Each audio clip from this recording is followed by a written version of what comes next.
What happens when you get your big break and then completely walk away from it? Douglas Downing III landed representation with William Morris after his first feature, something most filmmakers dream of. But instead of chasing Hollywood deals, he chose to build a career another way. No agents, no investors, no safety net, just grit, creativity, and total independence. In this episode, we'll break down how Douglas made a full-length horror film, Death Sonata, with almost no budget, no crew, and no industry support, and still got it on streaming. If you've got a script, a vision, and nothing in the bank, this one's definitely for you. Here's my interview with Douglas Downing. Your first film landed you at William Morris, but you ended up going full indie later. So can you walk me through kind of like what happened after that early break? Sure, and thanks for having me on. Yeah, so back after the whole film school experience, I graduated, really didn't need to go, but you go to learn the technical aspect of things, but you either want to be a filmmaker or not. So graduated, moved to LA right away, and when I was out there, actually no, before I went to LA, I met the writer of Closure. I met this guy Lewis in this was in New York, and he was a screenplay writer, and I made a few short films, won some festivals. And we were like, all right, let's make a feature. And he had an idea based off of an off-Broadway play that he made called Closure. So me and him met up and we wrote a feature screenplay. And then about a month later, I moved to LA while we're trying to be in pre-production. So I already planned to move to LA at that point. I wasn't sure yet. I'm like, should I stay in New York? But I already planned. I got an apartment out there. My cousin followed me out there too. So we went out to LA. We didn't have the money yet, but we had a lot of interest. And originally the movie was optioned by Focus Features back in 2005. But Focus Features didn't want me to direct, so I was 21, fresh out of film school. And me being, like, no, I'm doing it, like, we're making this no matter what.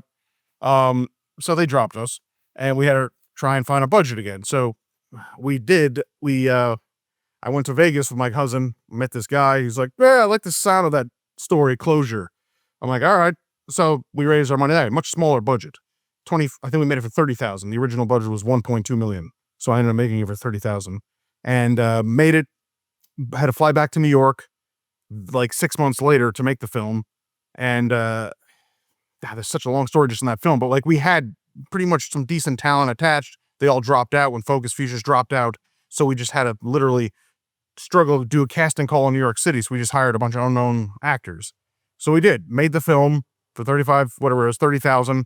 And then I went back to LA and edited it for about 8 months and finished it, submitted to festivals. Then it made it to, I don't know, the Woodstock Film Festival in New York. Yeah, so we got accepted to that one. So we were playing along with, like, back then, I think Little Miss Sunshine was in the festival. Like, it was all these, so we were like the little indie movie in the festival. And then that's when I got noticed by Filmmaker magazine. They were intrigued by Closure. The movie's centrals around child abuse, centered around a young college student going back to his past to confront the guy who did it to him. So he spends his spring break doing that. And it's about him and his girlfriend and his best friend traveling back, and it's their whole story through that. So back then that was like, Hollywood didn't want to make something like that, but we did. And it didn't win that festival, but it got recognition. It was in Filmmaker magazine, and from Filmmaker magazine, I started getting contacted by a bunch of agents, UTA, CAA, and William Morris. So we went with William Morris. And so from there, that's how the whole William Morris story happened. So I was 21, 22, and I was ready to make my sequel. Oh, the Filmmaker magazine thing. In the Filmmaker magazine article, I explain about this movie I wanted to make called Damn, but it was going to be too controversial to make. So I was like, all right, I'm going to make this movie called Tommy Fat. But William Morris was like, no. You should do some TV work and commercials and music videos until you build yourself up. And that was the beginning of the William Morris story.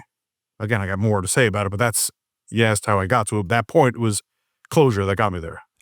So talking specifically about your most recent film, Death Sonata, correct? Yeah, Death Sonata. One question that I like to ask filmmakers is, I may have gotten your answer here from talking about your experience, but were you hoping, like, what were you hoping to achieve with this? Because I talk to a lot of filmmakers who are just in this for the art, who are just in this, just because they want a cool career, a little bit of both. So what was your initial goal with making Death Sonata specifically? No, so Death Sonata, I literally just moved back to New York after living in LA for 12 years. And the first project I wanted to do was Death Sonata, which was Death Sonata is based off of a short film I made when I was, again, it was one of the short films I made that got me the money raised for Closure, called A Boy Named Death. So A Boy Named Death is literally about a 15-year-old kid who suffers from schizophrenia, and about him and his friend and his brother spending the night in their house when the parents are away. So that movie always stuck with me. So here I am moving back to, I think it was 2017, 2018. I moved from LA back to New York. And the main project I want to do is Death Sonata. I was always obsessed with the idea. So I made him now as an adult, and his name is Charles. And he has this psychotherapist. So I was thinking, like, I really love Silence of the Lambs. So I want to have that kind of aspect of it where it's again, in that movie, it's different because Lecter is the therapist to Bill. So it was Fredrickson, the therapist, to Charles, but Charles can't be found. So he uses Matthew. And I feel like that's the story I wanted to make. And I knew right away, I'm like, I'm not going to make this for much. I tried raising money, didn't get much. So I financed it out of pocket, me and my friend. So we just made it ourselves with no studio attached because again, there's a long story leading up to why I just want to be done with dealing with studios or dealing with all that kind of stuff. So with this film, I just wanted to get like the art out there to make the sequel. And we made this like right around COVID. So we had to shut down production, and I didn't get to edit the film for almost 2 years. And then I was just like, all right, this movie's not going to happen. So I just stopped. And then finally I met an editor I trusted, and he edited it, and we released it. We finished it in 2023 and we released it in 2024. And I just want to raise awareness of the movie and then make the sequel and then the third one. Who did you imagine that your core audience would be when you were writing or planning this film? Just indie horror lovers, people who like 80s horror, people who like 70s horror, like people who like Friday the 13th, people who then you go to Silence of the Lambs with that aspect, the psychological part with therapist and patient, just horror lovers. That's all, like, because that's the most of the people that come to me, or like when I get comments or reviews of the movie, it's all horror lovers, people who really don't understand like what I was going for, the art of it, or the rawness of it, trying to make it voyeuristic. Like, you saw the movie, you see there's shots that make it feel voyeuristic, but then you make shots where it's artistic. And some people didn't get it and they say, oh, this is stupid, but then some people like it and they get it. But target audience, like I went to a Comic-Con it was May 3rd in Connecticut, and there were fans there of my character Charles. At the same Comic-Con, you had Art the Clown there, you had Felicia Rose, so you had all these people, and then you see a few people that, like, wow, I like that Sonata. It's pretty cool to see that, So I don't know how much you want to talk about this, but you talked a little bit how you self-financed this. Can you break down the budget at all and where you ended up spending the money? Yeah, definitely. So the budget was nowhere near where we started at. We wanted to make it for a few $100,000, this and that, but no, it did not happen. I couldn't honestly tell you the final budget. But with an independent film like this, it sucks to say this, but it's like we couldn't pay the actors. But I paid for their travel. I gave them, everyone stayed in my house. I had plenty of room, so they didn't have to get hotels. So everyone didn't have to pay a cent for anything. They just believed in the project, and they just wanted to be in the movie. Same with, crew. My DP, she was from Florida, so I flew her in from Florida. She stayed with me. My assistant director was from France, so he came in, he stayed with me. The Dr. Fredrickson's from Australia. That I could not fly him in, so he flew himself in, and he stayed at a hotel. He paid for himself and everything. So it was just basically the budget went to the equipment, like the lighting equipment, food for everybody. Just that's really it. Like, because we couldn't pay anyone. So like, again, paid for everyone's travels, everyone's stay with me. And like, it was just your typical indie movie, like low budget, micro budget, really, like under 20 grand type of movie. Like you just, everyone's doing it for the passion. I had a good sized crew. We had like 12 to 15 people just doing it. Like the makeup woman, like she was trying to become a makeup artist. She was a hairstylist, and she came in and did it.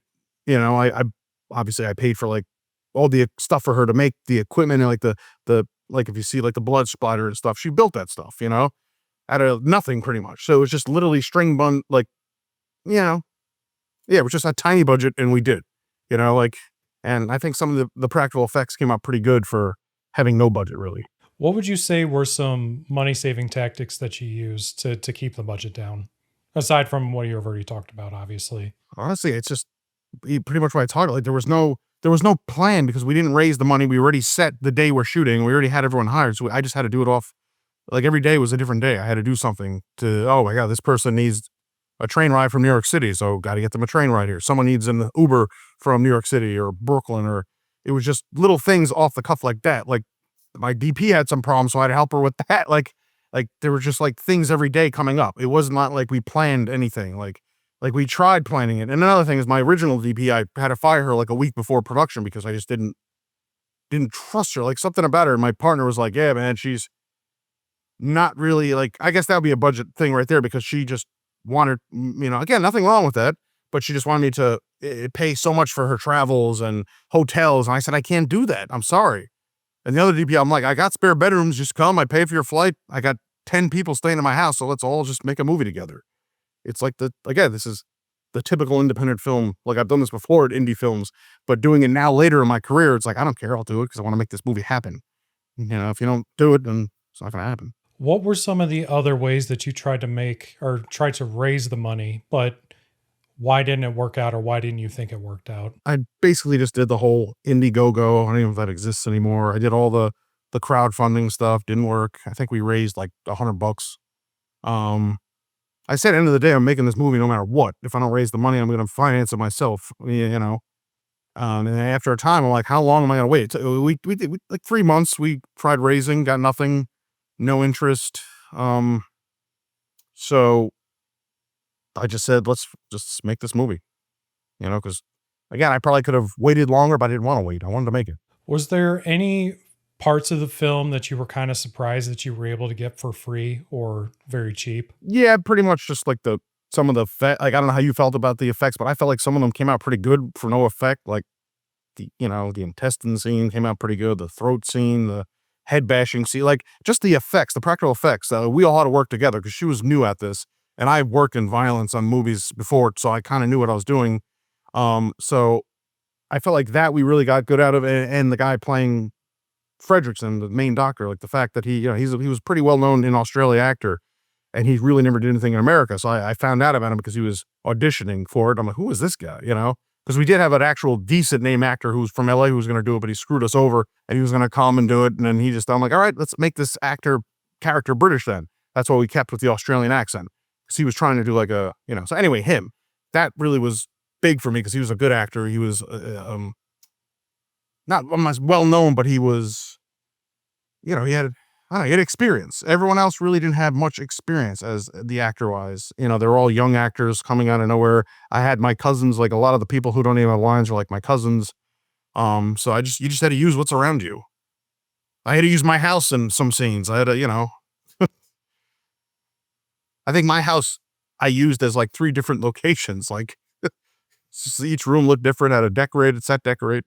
Now, you may be, and if I get roasted in the comments for this is fine if I don't know my own work well, but I think you're the first director actor that I've talked to because you play a major role in this movie.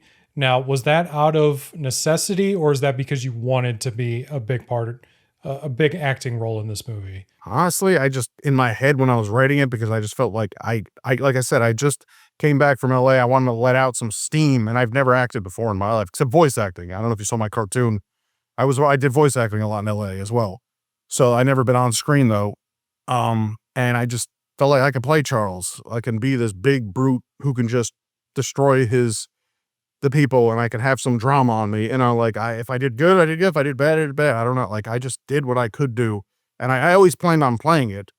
But I didn't, I'm not trying to have an acting career. I just like, again, I'm not like film's done. I'm not auditioning for movies. No, I'm trying to finish the second one. I'm working on other stuff to, produce and stuff. But acting wise, it was just this movie. That's it. Just wanted to be Charles. I just feel like I can be that character. Cause like you create a character. So it's like, I want to be that character. So like when I'm writing it, I'm like, I'm going to be this guy. If I can do it, I can. I'm going to give it my best. Now, with this being such a low budget project, I'm curious, like how, I don't know how to phrase this, but how business like you were. Like, were you using contracts or agreements? Like, how legit was this production, or were you kind of scrappy doing everything? It was pretty much scrappy, but I had to have like to get distribution. A lot of the time, you got to have signatures from actors. So I did get. Otherwise, a lot of these like distributors will not pick up your movie if you do not have, because they don't want to get in trouble. Like say these, at least if you have someone saying, yes, I allow you to film me, that counts, but no, I let, I had to have people sign because they're going to be on camera. Like I remember one some actors, I couldn't find their stuff. So here I am a few years later, I got to contact them to re-sign, and I haven't talked to them in like 4 years. And it was a pain to get them to sign because our distributor who eventually picked us up, they needed the signatures for the movie, So if you want distribution, you really need that. But I'm sure there are loopholes that some people just say, I don't care. I like the movie. Just put it out there. But now, like my distributor, they're like, all right, that's great, but you've got to have this. And I had to go to the New York library or whatever to copyright the film, which I didn't. I had to do that. Like, so it's like to get distribution, you got to do that kind of thing. Again, I can't speak for all distributors, but the one I was with, I had to have all that, or they wouldn't have put the movie out there. You obviously had to ask for a lot of favors with everything that you talked about. So I'm curious your take as far as like how do you ask people to do things for free, or be a part of, or get something for a movie for free, or just anything in that realm, because being part of a feature film is obviously a big ask, and a lot of people, especially if they're not kind of in this crazy world that we're a part of, may not realize how taxing it can be sometimes. So I'm curious, because you had to ask for a lot of favors in this movie. How did you approach doing that? I just put out a audition thing and people showed up. They knew right away that there's no pay. I'll feed you, I'll give you a place to stay, I'll pay for your travel, but I can't pay you, so they know going in. It's not like I promised them, oh, you're gonna make SAG rates or you're gonna make non-union rates every day. No, I said I can't pay it. It's just like if you like the script or not, because like when we did auditions and I was hiring crew, everyone believed in the project. They wanted to be a part of something, but also a lot of these people haven't done anything. You got to start somewhere. You can't expect to be paid right away starting. Maybe you do. That's great. Sometimes you don't. Sometimes you got to, put in the work. And that's that's the kind of people I found. Like the DP I had, she's worked on a lot of stuff. She did, what was it? She was like, whatever one of the anthology is. She was a DP on one of those not VHS, one of those anthology things. And she just believed in the project. And I hired her a week beforehand because I told you the story about the other DP, and she just wanted to be a part of a project. People love horror too, like especially as an actor, I guess. Like with the guy who played William Fredericks and his name's William Morrison, which is funny, but he just loved the idea and he just wanted to act. I couldn't pay him a cent. I think he spent over $5,000 just to come and do the movie. He had to fly. He had to, get a hotel. Cause I said, like, look, dude, I think you're great, but I can't fly you out. I can't, my house is filled with all the crew and other actors. He's like, I don't care. I believe in this project. So what did your typical day on set look like, and how many days did you end up shooting for this project? The first day, we had an issue right away. The DP was supposed to come in the morning. She was late. My partner had to go pick her up at the airport. So right there, the schedule was screwed. So we're behind about 5-6 hours the first day of filming. And then I had like on set someone like who played Matthew, the drug addict. I had people coming on set for him to relate to talk him through it, like actual drug addicts that I had come on to talk, but they didn't show up. So it was like every day was a different adventure. It went smooth. There was really no like, oh, we can't shoot today. Like some days the lighting was too bright. We made it work. But we had the biggest thing is locking down your locations. Like I've done movies where the location is not locked down. You go to shoot that day and then it's like, oh no, you guys can't be filming here. Get out of here. So like luckily with this movie, because I used my house for I had 2 houses in like Westchester, New York that we're using. I had a house in the woods that was Charles' house. I used that for a lot. So that's the big thing. If you have the location and you got the actors, it should go pretty smoothly unless something happens, like something breaks or lighting breaks, which I've had that's it's happened a lot too. But just every day was just a different struggle, but it was also rewarding in the end because we got it done. There was some drama every day. Like the guy broke, because I didn't have a boom operator, so I just had to hire a guy just to hold the boom pole for the whole day. And he didn't know what he's doing. He broke the freaking boom pole trying to put the mic on. I'm like, what are you doing? He's like, I fixed it. I taped it. I'm like, no. So I had to buy a new freaking boom pole. So for that day, we had to use a microphone stand to do the audio. This was in the drug den. And I'm like, this is terrible, dude. Like, and then in post-production, it was a nightmare with that kind of stuff, because then we had to like ADR stuff. And how did you end up securing your locations? Well, like I said, one of them was my house I used for about 3 different. Fredrickson's office. and Fredrickson's living room, and then some outdoor scenes. And then my cousin, he owns a house with 3 different apartments. So I was able to use each apartment for someone, like the guy who gets his intestines ripped out in the woods, his apartment, Matthew's house, the drug den. So it was just pretty much that. And then the Charles's cabin in the woods, that was the makeup girl's house. So that was the first thing, which is rare, is securing location. I had that all done. Other movies, like the one Froligen I was telling you about, dude, we were finding locations halfway through production. Still. And that movie had a much bigger budget. That movie was, $250,000 to make. And we still were like, all right, this location sucks. We got to change, take a week off of production. But that's like that's like with independent films, I feel like that because you have people helping out. When you start getting money involved, people see money going around, that's when shit gets a little more difficult. So you mentioned earlier that you had a crew around 12 to 15 ish, but I'm curious, like, I like to ask filmmakers what their skeleton crew is. So, like, what do you think is the minimal amount of crew that you need in order to successfully make a feature film? Let's go through it. So you got to have obviously the director, got to have a DP, got to have the sound guy, you got to have assistant director, got to have at least one PA.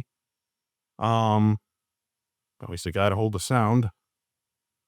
Because again, it depends. Like sound is very important. You need that. But I'm talking about for my movie, sound. You got to get a sound person. So like that's one of the main key things. So I'd say about 6 to 7. You could do it. Like I said, that's include the director, the DP, One thing that you mentioned earlier that I found really interesting is that you have all these people from all these different places flying in, like all the way from Australia to, even just locally. One thing that's interesting about the times that we live in now is that you aren't really locked into just your local film community. You can branch out to pretty much anywhere in the United States. Like I'm trying to work on some projects right now where I'm having people who moved away work with me remotely, which is something I just never even crossed my mind before. So as far as like finding these people from all these different places, how did you approach doing that? casting call. Like for the crew, just I just use your websites like Mandy and Backstage and all that stuff. And the key thing is, again, like you said, you're using people you already worked with, right? So for me, these are all people I never worked with. Like my whole life, man, was in LA. So I knew everyone in LA, but I didn't want to bring any of those people here. So I come to New York, I didn't have anyone, no crew, no, like my partner who I made it with was my childhood friend who wanted to make movies with me, and he did very well with himself doing other stuff. Like he's like, let's make a movie, and I'm like, you've never made a movie. He's like, yeah, but still, I think we can do it. I'm like, all right, well, we gotta find people. So I used Mandy for that, and I used Backstage for that, and that's how I found pretty much everyone. And on Facebook too, you use Facebook. You just do a posting looking for crew, or that's how I did it, and that's how. I don't know. Like now, I'm not gonna have to do that because I've made a few movies since then in New York, so I have a basis of people. But I honestly sometimes I just like to hire new people for each movie. So like the next one, everyone's gonna be fresh, and no one who worked on the first one. Like that's just how I am with that. So even with Mandy and Backstage and all that, like you're able to post cast and crew calls where, you're saying you're not able to pay people. No pay. It's right there. You say no pay. So they see it right then and there. So there's no confusion. Because you can say day rate or you can say no pay. It's like when you're finding an actor on Mandy or on Backstage, you got to say union, non-union. Say non-union because it's a non-union film. But then you'll get union people be like, I can do it. I'm like, no, because if SAG finds out, then it's going to be a problem.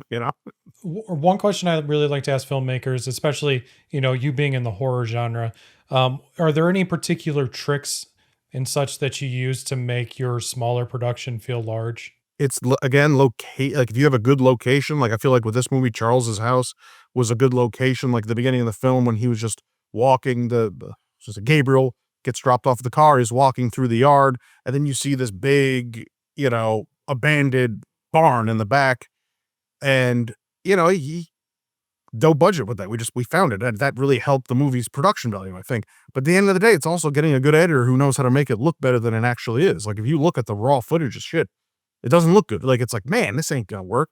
It's really, on the end of the day, is getting an editor who really knows how to manipulate sound, audio, coloring, just to make it look right. If you have the right editor, he can make something you made for free look like it was made for 150, 200 grand. Like, that, to me, in my opinion, it's the editor that really will make it look bigger than it is. Like, you can do as much as you want with lighting on set, camera. You could have the greatest camera in the world, but if you don't know how to colorize that camera in post, it's gonna look like garbage. You could have a red, you could have Alexa. Yeah, I've used all of them. Like, and I've seen how they look when you don't do it properly with the proper colors. It looks like garbage, and that's like a $50,000 camera. So it's finding the good editor, and that can make your movie look bigger than it should be. I'm going a little backwards here, but I want to talk a little bit about pre-production as far as like the scripting and stuff, because you're working on a lot of projects and you're being proactive. So I'm curious, like, how much time are you spending on ideating different movies and actually writing the scripts and such? Well, most of the scripts, if you see on my IMDb page, they're all done. It's all about when I'm going to film them. So, like, Kingston was the big movie I was going to make back in 2022, but it happened during the strike. No, there's still COVID protocols. So it would have cost us an extra, I think, 50 grand to do it. So we said, all right, let's put Kingston on hold. And then so we did Fraudulent instead.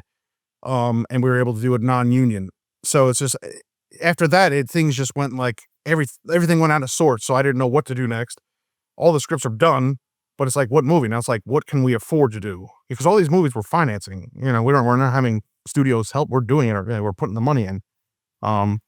And so it's like, let's just see how this movie does in distribution, how it does, take that money, put it to the next. So it's all about what movie you can make cost effectively. Like, if I could see a script that looks like it's too big, I can't make that for 200 grand, then I'm going to make another movie. Like, so like all these scripts, like I can like write a script, again, not saying it's a good script, but you can write, if you know what you're doing, you're passionate about the project. If you have the project from beginning to end in your head, you can knock that out in like a month, get it out there, have it done. Not saying it's the final product, but you have the actual thing out there. You have something to pitch. So if you want actors involved, you have a pitch. You can have an idea, but no, people want to see the script. That's what I've learned from talking to agents and actors. And So you mentioned that you got distribution for this film. What's your experience been like with that? it's pretty much like you literally just email every single distributor. Everyone from Gravitas to Breaking Glass to Indie Rights to everything. You just email all of them, see who gets back to you, give it a few months, see, and in the end of the day, everyone can get you on the same platform. Like, you can get yourself there using, Film Hub. You can do it that way, but, it's going to be a longer process. You don't know where it's going to go. Like, so you can do it yourself. It's not, anyone could do it. It's not hard, but I feel like, and plus you'll get more money, but they're not going to promote it for you. You got to promote everything yourself. So a lot of these distributors, when I was going to them, like, my final selections were Gravitas and Breaking Glass. And they're the same, but I'd say Gravitas is probably like the go-to indie distributor, but they're more of a catalog of movies. They put out the most movies. Like, and you're just going to be lost in the shuffle. Like, they'll put your movie out there for that week. They'll talk about it, never again, because they're putting out 5 movies a week. And also too, like, when you sign with a distributor, you know right away, there is really no guaranteed money. Like, if they offer you guaranteed money, you're still making up for that during the film. Like, I'm sure you heard all this. It's like, all right, we guarantee you 10 grand, but guess what? They're going to take the first 10 grand your movie makes because they give it to you. But then they're also going to take 25 grand from marketing. Depends who you sign. This is my example with Gravitas. So it was like, the first thing is 7,500 just for signing that the movie has to make before you see a cent. Then it's 25 grand for marketing, but which we got it down to 15. But then it's a $3,000. Like, it's, in the end of the day, it's all the same shit, all of them. So what at the end, that's why I went with Deliver Films and Breaking Glass, because they're just going to put the movie out there. There is no fees. There's nothing. I got guaranteed money. Like, so end of the day, but Gravitas probably would have been put it out there bigger. It's the bigger company, and then Indie Rights, I really didn't talk much with, but they were one of them. Uncorked was another one. But end of the day, they're all the same. They're going to get your movie in the same place. It's going to get you on Amazon. It's going to get you on Tubi. It's going to get you on Plex. Get you on Apple TV. It just depends who you trust the most, I guess. But that process was pretty quick. I put it out there and right away, like, I'd even do festivals with Death Sonata. I'm like, what's the point? Why? Like, hopefully it's going to win a festival and Shutter's gonna pick it up, like, oh no, it's not that kind of, you gotta know your budget too. I know that's not happening. This is a tiny little indie movie. You're just almost be wasting money on festivals and wasting time as the movie could be out there sooner. And also too, I said I want it out by Halloween, which a lot of people couldn't guarantee. They did, and they got it out by October 15th of 2024. So it's just, end of the day, you got to know your audience. You got to know what distributors will be best for you if you're a small fish in a big pond. If you're a big fish in a small pond. So that's my experience. So it was a fast experience. I literally put it out 2 months later, and then movies out there. This was all last summer that we were going through the distribute. It was literally, I signed with Raven Glass and Deliver Films last July, and then they put the film out in October. I know it hasn't been out for very long, but how has it performed for you so far? Good. No, it's been doing well, especially on Tubi. It's been the top horror film. It's been one of the most recommended movies on Tubi. Because ad based, it's literally about ad based now. Like it's on Fandango. Nah. Because it's all right, I'm going to spend $10 to buy it, rent it for $3.99, or I'm going to watch it for free, but I watch commercials. Same with Amazon. But it's been doing very well on that. Tubi's been that's where it's been its biggest hit. And it's done well on Amazon, but Tubi is where it's been. Fossum has been another platform that's been talked a lot about. Has that been doing well too? Yes, I forgot it's on Fossum All. Yep, it's been doing well there too. So that one's newer. It almost feels like another Tubi. Do you think that's kind of the future there with it? 100%, man, because it's think about back when we're younger and you had to watch commercials as a kid. That's your audience now. These people don't care. People from 30s to 50s, they don't care to watch a 10-second, 30-second commercial. That's what they grew up with. So why spend $10 to rent something unless you really want it? I mean, buy it, or it's or you got to spend what, $20 a month on Netflix, $20 a month on Hulu, or I'll just, Tubi shows pretty much a lot of the same stuff unless it's a Hulu or Amazon original or Apple Plus.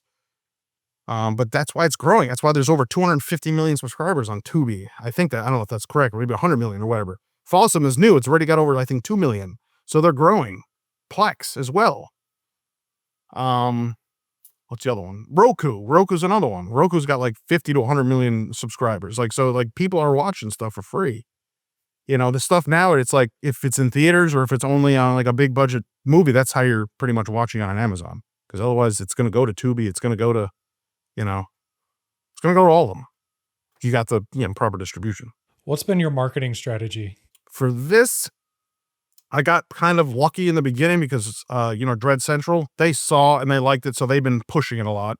So that helped it. And then otherwise, I've just been contacting every film, influencer, horror influencer on YouTube, Instagram. I just started in the past couple months just to contact them. Here's a movie. Check out the movie. Let's talk about the movie. If you hit, you don't, you don't, That's what I've been doing. Just contact everybody. Because the distributor, you can't, they put it on their website. You go to Breaking Glass, you go to Deliver Film, it's Death Sonata is one of the top things on this thing. But end of the day, they got other movies to worry about. So you really got to push your own movie. So go to TikTok, go to Instagram, Facebook, just push it. Go to especially if your movie's on Tubi, go to Tubi forums and especially on Facebook, and just say, they have millions of people on each one. Just check out Death Sonata. People will say, what's a good movie? Oh, Death Sonata.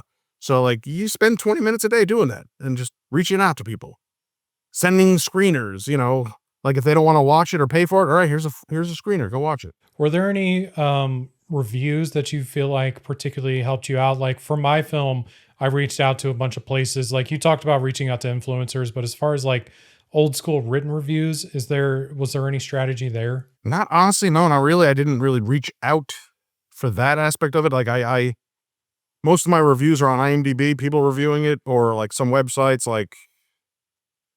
or on Instagram. There's people have been reviewing it. I get a few reviews a week from horror lovers. They'll do a 90-second review, promote the movie, and I just say, hey, here's the movie. You like it, you don't, you don't. Just give me your honest opinion. And then some people hate it and they give me a terrible review. The other day, I got a bad review from someone. I'm all right, well, you didn't like it. That's your opinion, and they have over 600,000 followers on Facebook. All right, still, you said the movie's name, so good or bad, but there was really no written review, like you're saying, like that I can think of, honestly, because I don't.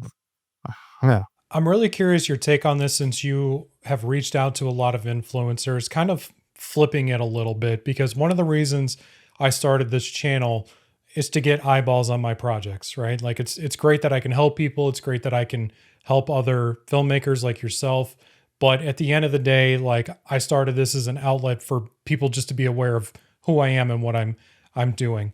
So I guess what's your take on that? Are you doing anything like that aside from coming on interviews like this? But are you creating any sort of content on your own to promote the film, or just doing anything in that realm? honestly, not really, because I just don't have the time to really like. I think it's great. I wish I would do that kind of stuff, but I just don't. I just like to spread the word, and I will spread other filmmakers like yourself. I'll mention you and stuff like that. Like, but I won't do like what you're talking about. I don't know. I just don't have the time really, or I just don't have the patience. I just want to make because I'm already on pre-production with the next movie. I'm working on another cartoon right now. I'm trying to sell this other movie with my other partner who wants more money, and so it's like I'm dealing with all this stuff. I really don't. And then plus I have other businesses that make me the money, so I can make movies. Like so. I think it's great, and I love it that people do that because it's smart. Because you're not only promoting yourself, but you're promoting other filmmakers, and that's work, and you're doing it. And now you're getting your name out to every single person you talk to knows who you are, and they're going to talk about you say your name and then they'll tell their friends, look, you got to watch me on this, and that you gain it an extra 100, 200 people. It's a smart idea. It's good marketing. That's what you got to do. You got to push yourself. You got to market yourself. If you don't, if you're expecting someone else to do it, it's never going to happen. So you got to do it. Now, this next question is going to be a double. I'm going to call it a double whammy coincidence. So I've somebody correct me if I'm wrong, but I think you were the first filmmaker who I've talked to that's doing sort of a franchise. So most of the filmmakers I talk to, they're not necessarily doing sequels to their project, but you are.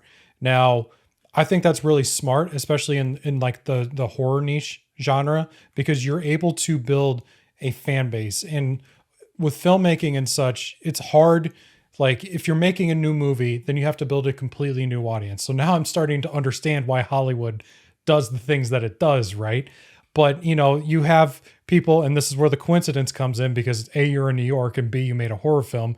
Damien Leone has made the Terrifier franchise, right? And he's probably the most successful person, especially in our world, who's done something like that. So is that kind of, has that always been a thought for you? Are you continuing beyond the second film to build this? And are you wanting to do other projects outside of this as well? Oh yeah, no, 100%. Like there's a third one already. It's called Death. So you have Death Sonata, Death's Messiah. The third one is called Death the Resurrection. That's the final one. And the scripts are all done and ready to go. Like, so like I planned, I can't say 100% from the beginning when I made the first one, but when I saw like people just loving the character of Charles, loving the story about this guy being destroyed by death. Is death real? Is Charles real? Like, what is real? Like, so I was like, I got the idea ready for the second one. And then I wrote it. I think it was 2 years ago I wrote it, or a year ago. Yeah. 2024, January 2024. That's when I wrote that one. And then I'm like, I got a third one, and so it's like each one gets more insane. Like the second one, I don't know if you read the synopsis. It's about a cult, a detective, and then children being kidnapped and buried under this church, and then Charles coming to save the day, kind of like, and then Charles and this detective working together, and then this guy who calls himself the Messiah, who's insane, in this desolate town of Croton Falls. So like, again, there's the description I wrote on the IMDb page is better than what I just explained it. What I explained probably is nonsense, but if people look at the IMDb page of Death's Messiah, it's I think it's even better than this one. It's gonna be more. The budget's already much bigger, like. But yeah, I always felt I wanted to make 3 of this, and then. But I'm already working on, like I said, I'm doing a cartoon right now. I'm in pre-production on a cartoon, doing that separately. So I always like to bring in some comedy. Then I have, but no, I'm just focusing on Death's Messiah, this cartoon, and then selling that other movie. But after I finish the trilogy, I have, like I said, Kingston I want to make. I'll make that after that. That's probably the one after the trilogy. You alluded to some issues with Hollywood earlier, so I wanted to give you a chance to be able to say whatever you wanted to say. Yeah, so anyway, yeah, I move out there when I'm 21, like most filmmakers want to, and I got lucky when I was a very young age making a feature film, getting picked up by William Morris, and then going to meeting everybody, going to these parties. This person wants to be your friend, that person wants to be your friend. With closure, when I before I got William Morris, I had a guy from CAA. He was just like obsessed with the movie because it happened to him, in real life. And I forgot he had some pretty big clients, but he was just a weirdo who wanted to bury my movies. He said it was hurting people. So some stuff like that happened. And then there's the time where dude, there's literally too much to talk about, but like, I just didn't like the people. They were just so fake. And I lived out there up until 2016, 2017. I lived the life in Hollywood. I lived in the Hollywood Hills, and I lost myself for 3 years in Hollywood, not even working on anything, just partying and hanging out. I was making my cartoon, Little Lewis. Because that's a whole nother story. Because I don't know if you saw it. I mentioned it, right? Little Lewis was bought by Fox. That's another story. So in '09, after I was done working, I directed a radio show for CBS for about 2-3 years. And then Fox picked up my cartoon called Little Lewis. And that's where I was, like, all right, this is going to be it now. Like, this is going to be the thing. But then that's where all the politics, the drama comes. And we had to go to Venezuela to do the animation, the voice acting. And my cousin, who I made it with, wanted more money. They're like, no, you guys are just kids. We're not giving you more money.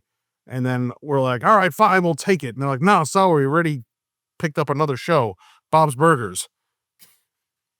So there you go. Shit like that. So like that was my time slot. So my next question was going to be what made you, I mean, obviously you had a bad experience there, but I guess what was kind of the breaking point for you that made you want to say, screw it, I'm just going to do this all on my own? And then what's kept you going to do that? Because this indie film life is not easy, especially when you consider there's not a lot of money in it. It's expensive. You have to spend a lot of money to make no money. So I guess what keeps you going? For me, it was just like after like that whole Little Lewis thing, I was in '09, and then 2012 when it was me just living in the Hollywood Hills, seeing all these parties, seeing these weirdos. It was like seeing that whole Harvey Weinstein thing happen, the Brett Ratner thing. This is all that same time era, 2013, 2014. I'm like, this is awful. And I'm seeing all this shit, these people, these psychopaths. Like, and I'm still not even a big famous person, but I have a nice house in the hills and I'm doing decent for myself. And I'm like, I'm getting out of here. I want to go back to New York where my family is, people I love and care about. And I wasn't focusing, dude. Like I said, I did nothing for 3 years in the film industry, just partying, hanging out, and making a little cartoon, having fun. And just seeing all these things happening to my 4 friends who are these young actors trying to make it in the industry and seeing them being treated like garbage. And I'm like, this is not again, it's not just LA. It happens anywhere where you're in a major. New York City has, the industry too. But when I say independent, it's just outside of the studio system. We're not dealing with any executives. Again, it's not easy to say that, but I'm just going to make it myself. I'm going to make my own stuff because I've been through it. I've seen it. So you got to do it. If you believe in yourself, just find an idea you like, find a group of people, make the movie. Easier said than done, but can't happen without your passion. So going back to all the projects that you have going on right now. So with Death Sonata kind of being your most recent project, at least completed and put out into the world, how do you plan on changing things? Like, what have you learned that you want to kind of do differently upon the releases of your next film, or even just making your next films? Well, now I'm just gonna, it's just that I have a bigger budget for this one, so I'm gonna be able to have more like, I'm not saying more talented people, but more experienced people. I'll be able to take my time, even if I'm not ready to shoot. Like with Death Sonata, we were ready to shoot, but then the DP threw us off. We probably should have took another week off. We still did it. This time I will take off a week. I will regroup, get everyone on the same page instead of just, now it's just more, there was no storyboarding. Now we got to do storyboarding, like you just got to be more prepared. Like I said, the one rare thing is we had all the locations, but we didn't have the storyboards. We every day we had all right, this is where the light should go. All right, the sun is too bright. We can't be shooting in the afternoon because it's ridiculously too bright. Like in a perfect world, yeah, you'd like to shoot when the sun's not blaring, but you have no option. You got to shoot. So you gotta make it look like it's not blaring sunlights. Like some scenes in that Sonata, we had to shoot with blaring sun, and I'm sure you could see it when you watch it. And in post, you have to fix it. So it's better not to fix everything in post. That's the big thing. You want everything done on set. If it's a necessity and you have to fix it in post, then you do it. But otherwise, just being more prepared for the next ones because I got a bigger budget. I got um I'm not gonna say I have a huge family, but I got people that want to see the sequel. I have distributors already because I'm not gonna stick with the same. I'm gonna go probably with another distributor that's bigger, to get more eyes on it. Still not gonna do festivals. I don't know, maybe, who knows? But Do you see yourself continuing this kind of smaller path? Or are you looking to, like you mentioned, the next one will have a bigger budget? Is that going to be what you hope your path is forward, just making the budgets bigger and bigger? 100%, yes. As big as that we can afford it. Like the next one, we're looking at, it's gonna be over $250,000 kind of budget. And the next one after that, hopefully 500,000. You're gonna need a bigger budget, but the thing is, you're doing it yourself. Say I for some reason I have $100 million. I'll make $100 million, but I don't have a studio to worry about. It's my $100 million. That'd be in a perfect world. It's just not having outsiders coming in and affecting your work. It's just doing it yourself. Again, it's rare, and I'm not there yet, but it's like I'm able to build up. So yes, I would like to build up more and more money, bigger budgets, so the movie looks better. They get bigger. Maybe you get a little decent name in the movie. You get, maybe you're in a theater run for a little bit, even though that's really, not a necessity unless there's a fan base for the movie. Because anyone could really go rent out a theater for a week and put your movie out there. I have friends do that all the time. And it's like, all right, so you wasted $5,000 for nothing? It's like, yeah, but my movie was in theaters. I'm like, all right, but how much money did you make? $200. I'm like, all right. Well, somebody with your experience, and if you had somebody out there that's listening that's maybe a little younger, has a script and no money, where should they start? All right. So there's, it depends how big you want that project to be. Do you want it to have a budget of a micro, like a 50 to 100 grand budget? If you know that's not reasonable, then you're going to make it for 20 grand. Then you have to think of that. Or you got no money at all, then that's where you bring in all of the friends that you made over the year, the DP with a camera and then you just find actors with no experience or actors who believe in the project. So it really depends. Like no money, and you're thinking you're going to raise the money, it's 99% of the chance it's not going to happen overnight. So it's like, let's just go find the right people. I'm going to find the guy I work with here, see if he's ready. I'm going to find this guy who has a camera. This guy, he knows a grip. He knows a gaffer. This guy's a sound guy. And then we all produce it together. You build a team. Because once someone gets some producing credit, they're like, all right, if I have some say, but if you don't want that, then it makes it more complicated. If you want to be the guy who's just like, nope, we do what I say and that's that, then it's going to be a lot more complicated. But I just say, find the good group of people that you work with. But if you've never worked with anyone, you're fresh out of film school, like if that's the question, then meet people. Go work on sets. Go be a PA. If you want to be a director, go be an assistant. Go be a gaffer or a assistant camera person to really learn the lighting works and this and that. And then build it that way. And then say, hey, I got a script. You guys want to make a movie? Like that's with no budget. You can't just like, yeah, I'm going to use my phone, and you can. I'm not saying you can't. If your script is with 2 actors, you can just, yeah. But my recommendation for someone with no money with a script, go work on projects, meet people, make it together. We talked a lot about all different topics, right?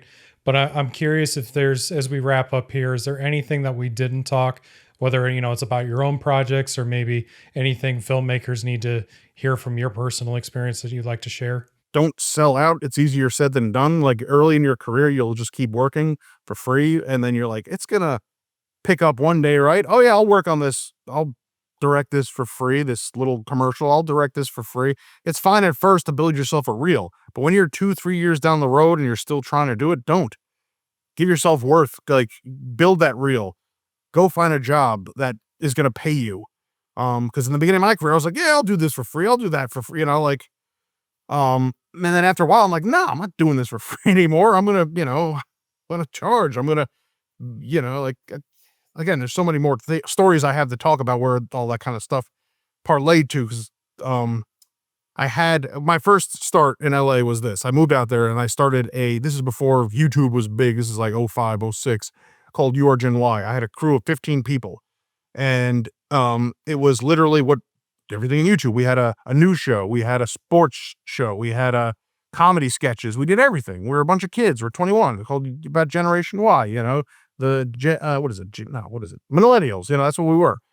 And it picked up steam, but YouTube still wasn't huge back then. So we had to have our own website. And I just remember that MTV was like, this would be a good reality show. And me, I'm like, no, I don't want to be on camera. Back then, I didn't want to be on camera. I didn't want any of that shit. So that didn't happen. So we did it ourselves again. This is 05, 06, around that time. And then the whole Closure thing happened. So in my head, it's like, so I'm going back to New York to make Closure, or do I push this Your Gen Y project? I chose Closure. So it's like, you can't think back and say, oh, what if I put more focus into this thing? But no, I want to be a filmmaker. I don't want to do content like this, comedy sketches, and, so it's like, I guess just find your niche. Like when you move out there, if you move out there, or if you're just trying to get into the film industry, just don't sell out. I guess it's easier said than done, because like someone offers you a big opportunity, you're going to take it, obviously, when you're 21. But when you're in your 30s and you're trying to get back into it, just, I guess, build your reel back up if you have a reel of stuff, and just put yourself back out there. Again, don't be too like, oh, I'm too old to be a PA. Do it.